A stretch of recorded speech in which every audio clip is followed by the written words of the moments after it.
Hello friend, આજે હું તમારા માટે લાવી છું એકદમ ચટાકેદાર અને ચોમાસા માટે પરફેક્ટ રેસીપી પાલકના ભજીયા અને પનીરના ભજીયા. વરસાદ પડે અને એક કપ ગરમા ગરમ ચાય સાથે આ ભજીયાની મજા શું કહ્યું. ચાલો ત્યારે સૌથી પહેલા બનાવીએ પાલકના ભજીયા. અને આ ભજીયા એકદમ સિમ્પલ છે અને ટેસ્ટમાં તો એકદમ લાજવાબ. 2 વાટકી ચણાનો લોટ લઈશું, જેથી પણ ઓછી હળદર, અડધી ચમચી જીરું પાવડર, અડધી ચમચી મરચું પાવડર, સ્વાદાનુસાર મીઠું, ધાણા અને વરિયાળી કલમાં વાટીને આપણે એડ કરીશું. 1 ચમચી જેટલું લીલા મરચા અને લસણ પણ કલમાં વાટીને પેસ્ટ બનાવીને 1 ચમચી આપણે નાખવાની છે. અને ચપટી હિંગ એડ કરી દઈશું. પાણી રેડીને મિક્સ કરી દઈશું. થોડું પાણી રેડતા જઈશું અને મિક્સ કરતા જઈશું.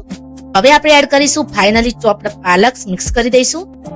પાલકનું બેટર આપણું તૈયાર છે. આપણે એ જ રીતે પનીરનું બેટર પણ બનાવી દઈશું. ફક્ત કરવાનું એટલું જ છે કે પેલામાં આપણે પાલક એડ કર્યું હતું અને આમાં આપણે પનીર એડ કરી દઈશું. પનીરના ભજીયા તો કિડ્સ થી લઈને એલ્ડર્સ સુધી બધાને બહુ જ ગમશે. પનીર માટેનું બેટર તમારે પાલકના બેટર કરતા થોડું વધારે જાડું રાખવાનું છે, જેથી પનીર પર ચણાના લોટનું કોટિંગ સારી રીતે થઈ શકે. થોડું ગરમ ઓઇલ મિક્સ કરીશું આ બેટરમાં. આ એક ઓલ્ડ ગુજરાતી ટ્રીક છે ક્રિસ્પીનેસ માટે. ડીપ ધ પનીર ક્યુબ્સ ને મીડિયમ ફ્લેમ પર આપણે ફ્રાય કરી દઈશું.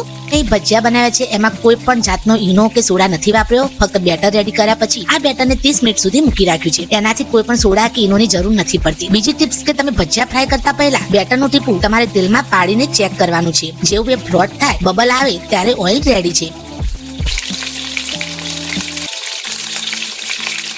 સો ફ્રેન્ડ્સ, આ ચોમાસામાં તમારું ટી ટાઈમ બનાવો સ્પેશિયલ વિથ આ ડબલ કોમ્બો સાથે પાલકના ભજીયા એન્ડ પનીરના ભજીયા. કોમેન્ટમાં જરૂરથી જણાવો કે તમને કયા ભજીયા વધુ ગમે છે.